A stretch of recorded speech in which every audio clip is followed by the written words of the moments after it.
First, for our kebab meat, we're gonna make a spice mixture. And these are the spices that we need.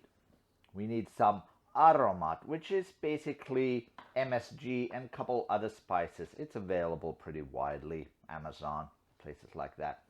I have some ground allspice. So I have some ground cumin here. If you remember me saying that Finnish cuisine always uses caraway, this is one exception because, of course, kebab did not originate from Finland. I have some celery seed, turmeric, thyme, toasted onion powder, granulated garlic, white pepper, and some oregano. I also have some potato starch, kosher salt, and chicken stock. I'm going to put the exact measurements down in the description, but I'm going to make the spice mixture by measuring all the spices into my coffee grinder here and then just blitzing it to combine. I'm going to put 3/4 of a teaspoon of white pepper, 1.5 teaspoons of garlic powder, a teaspoon of toasted onion powder, just a 1/4 teaspoon of ground allspice, 1/2 teaspoon of ground celery seed, a teaspoon of cumin, a teaspoon and a half of thyme, 2.5 teaspoons of oregano,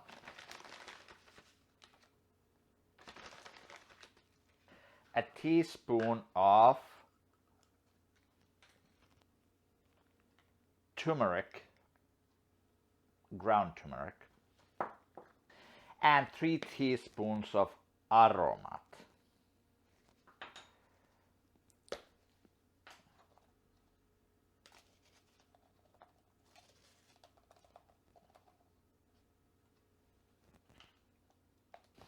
I'll also measure out 12 grams of kosher salt. There we go. And this goes in here as well. Now that my spices are in here, I'm just gonna close it. And now just mix it all up.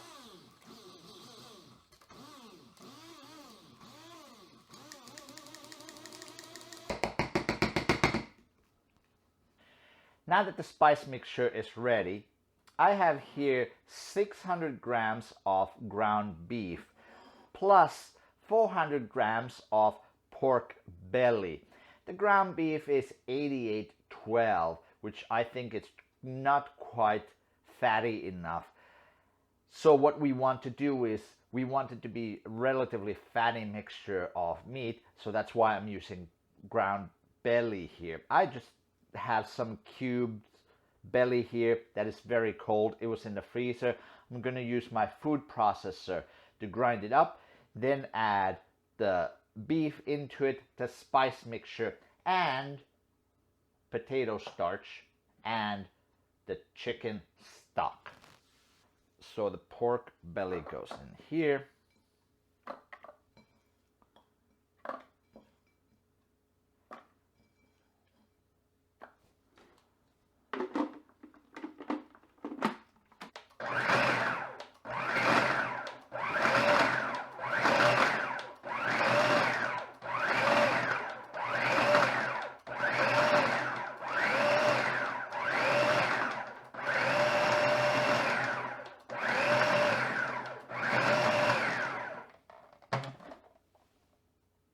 Okay, very good. Now that the belly has been ground, I'm just going to add in the ground beef.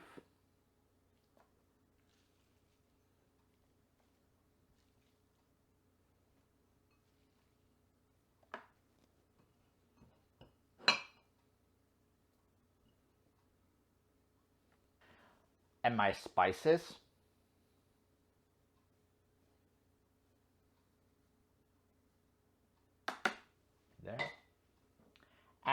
the potato starch.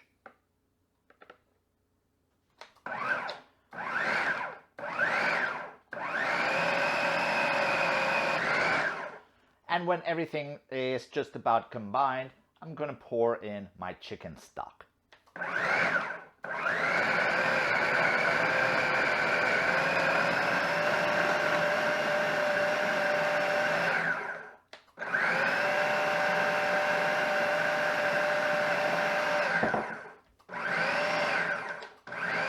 Just keep pulsing until everything is combined and smooth. Okay, so now we have our mass here. At this point, I would recommend taking a little piece and just frying it up on the stove, just so that you can get a kind of a feeling for the spices, if it needs more salt. So let's fry up a small piece.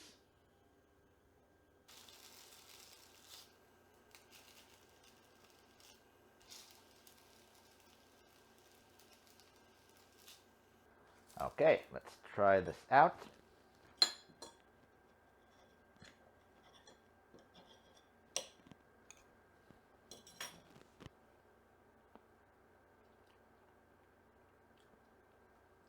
That's good. Doesn't need any more salt or any spices.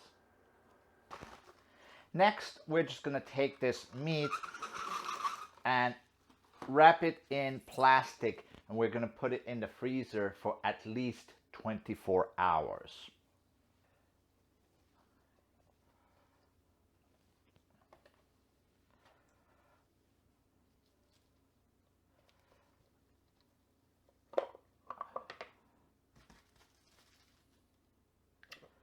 Just work this into a big log and try to squeeze as much air out of it as possible. You don't want the diameter of the log to be too big, because you're going to have a hard time cutting through it. It really depends on what kind of tools you have when you are actually cutting this before cooking. You'll see what I mean later on. Okay, so our kebab meat is now ready for the freezer. It's going to stay there for about a day. Now the meat's been in the freezer for about a day. So two things need to happen. We need to slice this and we need to cook it. To slice it, you could use a knife like this. Remember, the meat needs to be very cold frozen for you to be able to slice slices like this. If they start to stick, put it in the freezer for a little bit and try again in a little while. But of course, this is a lot of work doing this way. So I'm just going to use my slicer and quickly slice up my meat into thin slices. Remember, you need to keep those slices separate, so this way when you cook them, when you fry them, they're going to stay separate.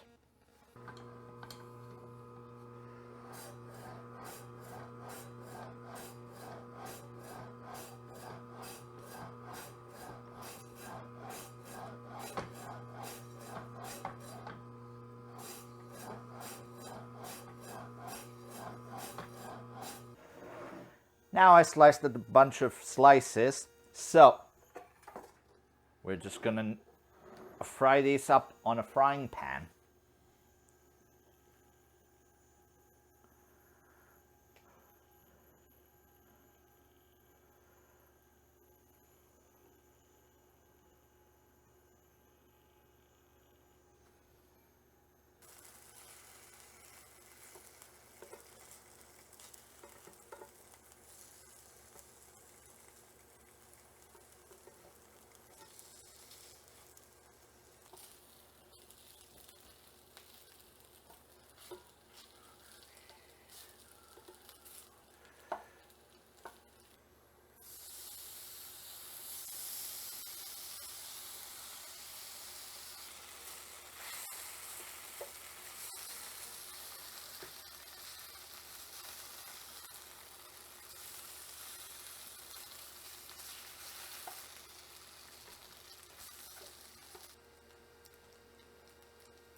And here we go, our finished kebab meat is ready. Thanks for watching. I'll see you next time on Finish Your Plate.